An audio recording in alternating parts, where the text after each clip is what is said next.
What's up guys, this is Chris here, and today we're going to be talking about 5 guns with no recoil. Well, very little recoil anyway. Now we're going to be talking about a bunch of guns that are incredibly fun to shoot. They shoot super smooth and they are extremely fast. Now I could have picked 5 super slick, incredibly expensive 9mm handguns, but I decided today, instead of that, we're going to pick some guns from a few different categories. That way we spread the love a little bit. Today we're going to err on speed and recoil impulse, or should I say the lack of it. With all that being said, let's get right into it with number 5, a concealed carry gun. I try to think of a concealed carry gun that had extremely low recoil that was also kind of affordable, and the first thing that came to mind was the Ruger Security 380. Now the Ruger Security 380 is a subcompact 380 pistol that is designed around being a carry gun for the every person.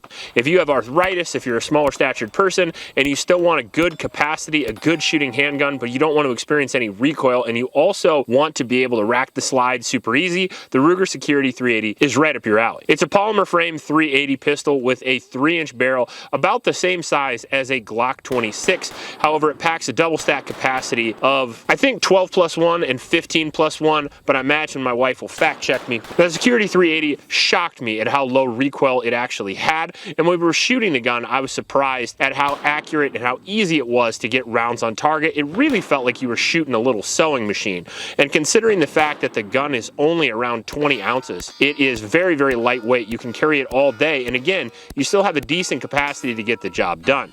Now 380 isn't the most powerful cartridge in the world, but it's still more than enough to get the job done in any civilian altercation, in my personal opinion, and being able to shoot it extremely quickly despite having maybe a lack of recoil control is a great option. On top of that, the guns are incredibly affordable, coming in around $300 in some cases. I think it's a great buy. In at number 4, we have a 9mm handgun that is not affordable.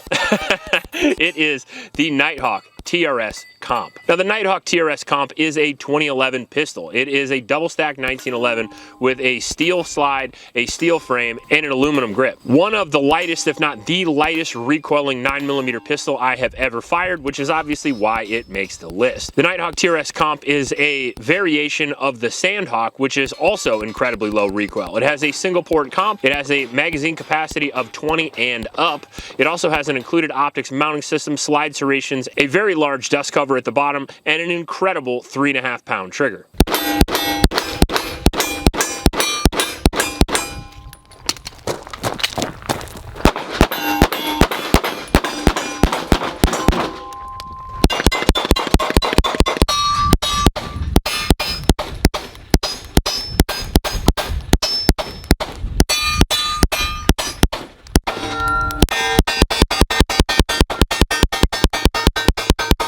I did my fastest Texas Star to date, all with the TRS Comp a couple of weeks ago. The Nighthawk TRS is also extremely reliable and extremely accurate at distance, as you would expect from a custom 2011 made by a single gunsmith, which is extremely impressive. I always love the craftsmanship that you get from Nighthawk, and not only do you get the looks and the old-fashioned way of doing things, but you also get performance that's second to none. This gun's incredibly accurate, incredibly fast, and not exactly affordable. These guns start at $5,100. They take about 6 months to make, and they're made by a single gunsmith. Extremely impressive, but hard to get. If you want to get your wife into guns, get her a 2011. This has the lowest recoil possible, and trust me, it will make her smile. It's hard to hate a Nighthawk. It's just impossible. Now in at number 3, we have a PCC. Now I was thinking about going with the JP5, but I wanted to do something a little more affordable, so I went with the Stribog SP9A3. Now the Stribog SP9A3 is a roller delayed pistol caliber carbine, very similar to the MP5 or the JP5, but what separates it from those two is the price. You can find these for well under $1,000, and they are a joy to shoot. It is a whole lot of fun bringing one of those out on the range.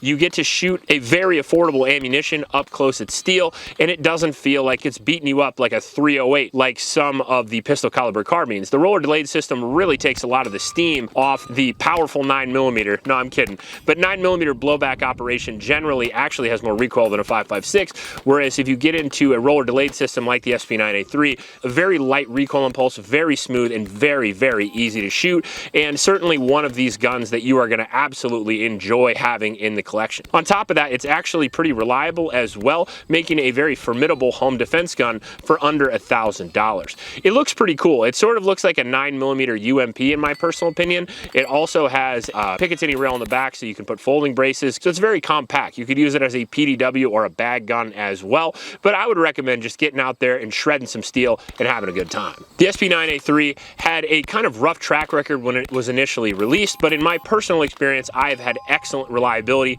and pretty good accuracy as well. Overall, it was a fan favorite when we had it out on the range, and I would absolutely recommend it. Now, in at number 2, we have maybe the lightest recoiling full-size pistol, and that's going to be the Smith & Wesson 5.7. There's just no recoil at all. Now, the Smith & Wesson 5.7 has some advantages over other handguns. Number 1, it's in 5.7, which is a very light recoiling cartridge to begin with. Number 2, it actually uses a special lockup system called the Tempo Barrel system, and that reduces the recoil even more over its competitors like the Ruger, the FN, or the Palmetto State. I didn't actually think the recoil could get lighter than the FN 5.7 in a full-size cartridge, but it absolutely can. Another advantage to the Smith 5.7 is that it carries a giant capacity of 20 plus rounds in each magazine, and the magazines are also pretty light as well, giving you not only low recoil so you could rapid fire off those shots, but you have enough capacity to keep doing it as long as you want. Another one of those full-size handguns you'd really get your wife out to the range because she's gonna have a phenomenal time with the M&P 5.7. It also has a threaded barrel. 5.7 suppresses relatively well. It has an optics mounting system and a very good grip with a really good trigger. One of the best triggers I've ever had on an M&P style gun. I don't know if it's just exclusive to the 5.7, those good triggers, but they feel great, break at 90 degrees, and they are the 2.0 shoe. So very, very cool trigger, very accurate, very reliable, very fast gun with super low recoil. Now, there won't be any honorable mentions for this video because I plan on doing a bunch more. These are a lot of really low recoil guns on the market, and I just wanted to throw out a fun list for you guys, but I had to put this one at number 1 because we shot this recently. Now, I've been into shotguns recently. I've been shooting my Benelli M4 a lot because Benelli traditionally is known as the lightest recoiling shotgun. Another great option is the Beretta guns. We have the A300 Patrol. Love that gun for the price. Mossberg 930, another great gun. My competition shotgun back in the day, the Versamax, was another gun that was considered to be very light recoil. Anything that's gas operated usually is pretty light recoil, and semi-autos usually have less recoil than pumps.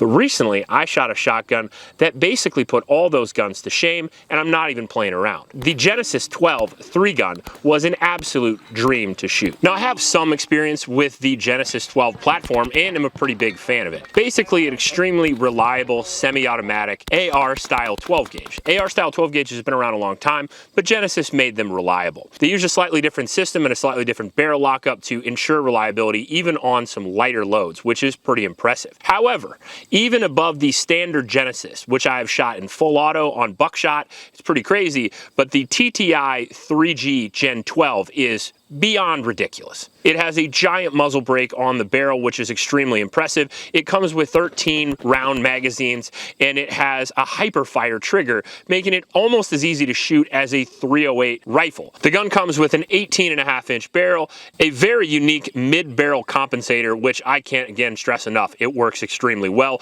Probably 50% the recoil of any other 12 gauge that I've ever shot, and that includes the Benelli M4. It's got a 13-inch M-LOK rail, a flared magwell, ambi controls, and a very nice recoil pad on the AR stock, allowing you to not only cushion that recoil. There's recoil, but it doesn't like hurt. But you can actually adjust the stock length, unlike a lot of shotguns. Now, I know they come with spacers, but we both know that's annoying, and in the moment, you're not going to move it back and forth, whereas the Genesis is just as easy to move back and forth as your standard AR. The first time we had this gun on the range, none of us could actually believe how fast and how easy to shoot this shotgun actually was. If you want to get into shotguns and maybe you have too much money laying around and you also don't want to experience a lot of recoil, the TTI 3G Gen 12 is definitely the way you should go.